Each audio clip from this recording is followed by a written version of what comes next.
Hey guys, my name is Nora Franche, and welcome to the podcast Grateful Blessed Mess, daily reflections for those in the 12 steps. I am a fellow 12-stepper and certified mindset coach, and I am here to introduce you to the value of mindset coaching in your 12-step journey. So if you feel like you are stuck in the steps, if you're slipping and sliding with your abstinence, mindset coaching may help you as it did me, and you can find me at catholicmindsetcoaching.com. These episodes are meant to invite you in to consider the truths of 12-step wisdom and to join in the very real struggle of living them in action. I hope that it feels almost like a mini meeting, and I invite you to contribute your own share on the Grateful Blessed Mess Facebook group to keep the discussion going. My comments are based on my own experience, so feel free to take what you like and leave the rest. But my hope is to encourage you on your own daily 12-step journey. As they say, you cannot stay clean on yesterday's shower. So without further ado, let's begin.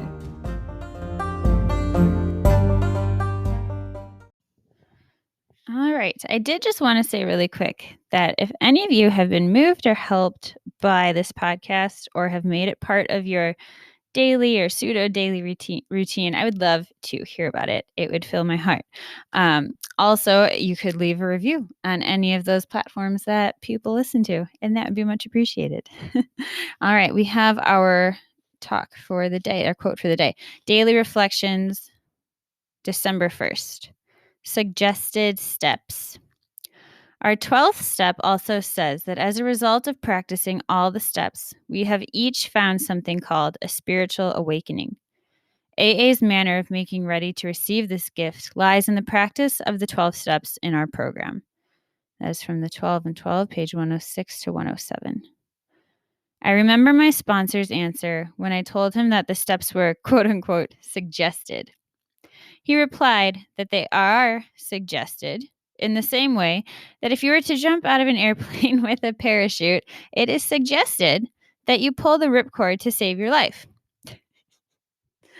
He pointed out that it was suggested I practice the 12 steps if I wanted to save my life.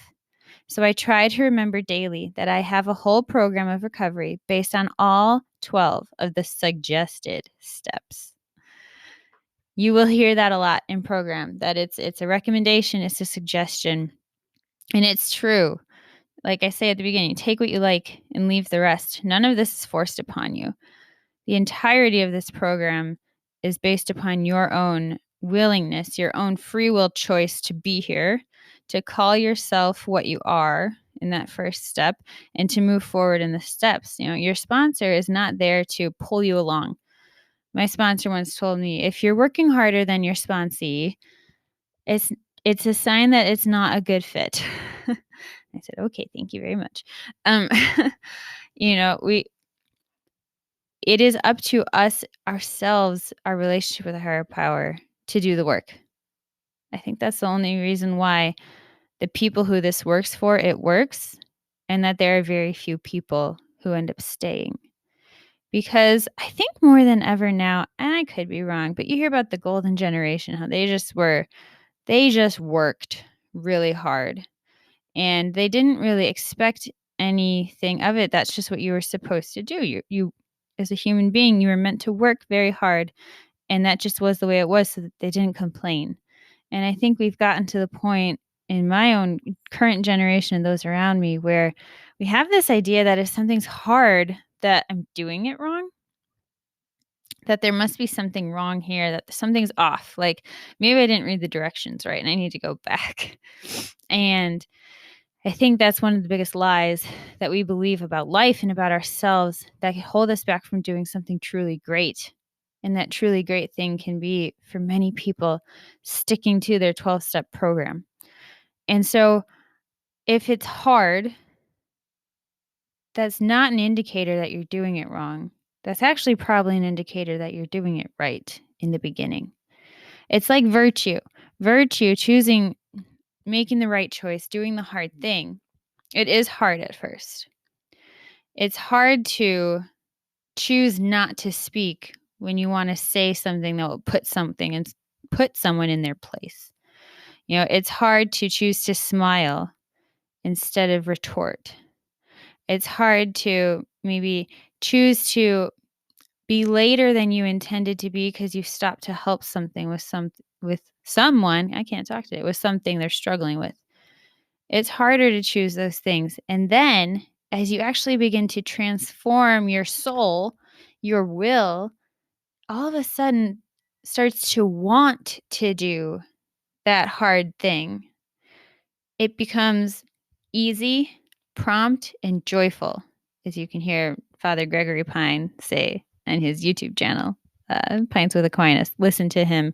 It will never be time poorly spent. It will always be time well spent. Father Gregory Pine, Pints with Aquinas. But he describes virtue that way, and it really stuck with me, that the virtuous choice, the virtuous life becomes, and that's what the 12 steps are. It is a life of discipline and a life of choosing the good. And it becomes easy, prompt, and joyful. So it's something that is not a burden to do. It's actually quite enjoyable. And you go about it quickly because you've had a transformation of soul. The big book calls it a psychic change. Psyche is your soul. That's what that word means. I know we understand it today with regards to our mind, but it's our mind in regards to it's that part of us that can almost touch God because we contemplate him. That is the part of our soul that is our mind. And so that's what the big book does. It encourages us to reach out to God, to come as close as we can. Do you know that picture of, it's in the Sistine Chapel, of Adam reaching out to God and God reaching out to Adam, God the Father, and their fingers almost touch? It's so beautiful. And that's what prayer is. And I don't actually know the reference around that image. Maybe it's like, oh, Adam fell and now he can't touch God. I don't remember. But in this particular situation, to me, we can't touch God until after we've died. I call it the divine asymptote. Remember math? Or like in Mean Girls, she says the limit does not exist because the asymptote, it keeps going up, but it never actually touches that vertical line. And that's life on this side of heaven. So on the other side of that line, perhaps, is God, in my analogy here. And as much as we do the good and choose the virtuous life, live in the gray, if you want to use 12-step language, we are climbing up and up and up, closer and closer and closer to God, and we get infinitely close, but we never actually touch him. We're not allowed to in like the laws of the spiritual life until after we've died, which actually makes death a glorious and wonderful and exciting thing, philosophically, in theory. It's still harrowing and hard and horrible as a human. But that is what the spiritual life is. We are constantly approaching that line. We are reaching out like Adam does in that beautiful picture in the Sistine and the ceiling of the Sistine Chapel. We're reaching out to our higher power. We're trying to touch him. Because as Augustine says, our hearts are restless until they rest in you. And that's what the 12 steps help us to understand. We're seeking to rest in our substance of choice. We're seeking to rest in control. We're seeking to rest in self-reliance, in self-centered thinking, in self-centered selfishness. We think the answer is within ourselves. And what the 12 steps does in each of those 12 steps is it starts this transformation of mind where we finally understand that our safety and our security and our goodness and our hope, they all rest in our higher power, which takes the burden off of us.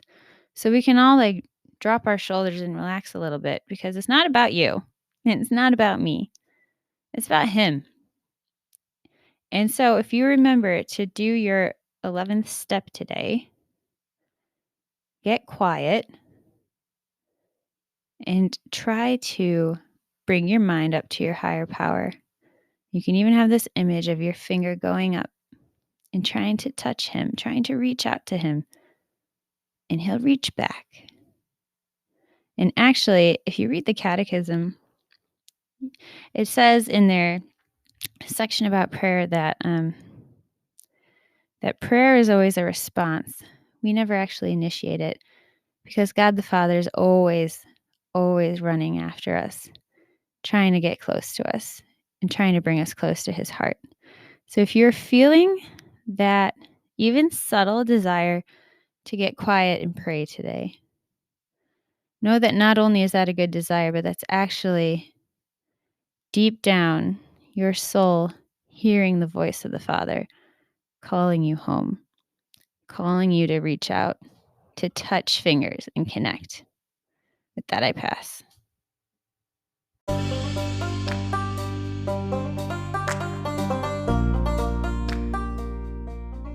Thank you so much for listening to today's episode. If you feel that mindset coaching could help you on your 12-step journey, please feel free to reach out and find me at catholicmindsetcoaching.com. But more than that, it's important to me to give listeners like yourself a place where you do not need to feel alone on your 12-step journey. And for that reason, I've created a Facebook group. It's called Grateful Blessed Mess. And it's a place where listeners can go to add their own commentary on the share for the day, in addition to my own, and for us just to have a conversation or start a back and forth where people can find support in their 12-step journey. This is not a replacement for 12-step work. This is something outside of the 12 steps. It is simply something that has a heart for the 12 steps and those who are in it. And so, welcome. If you are here, chances are you may also be a bit of a mess. And I hope that you can learn to find some gratitude in the blessings that have come from your messes.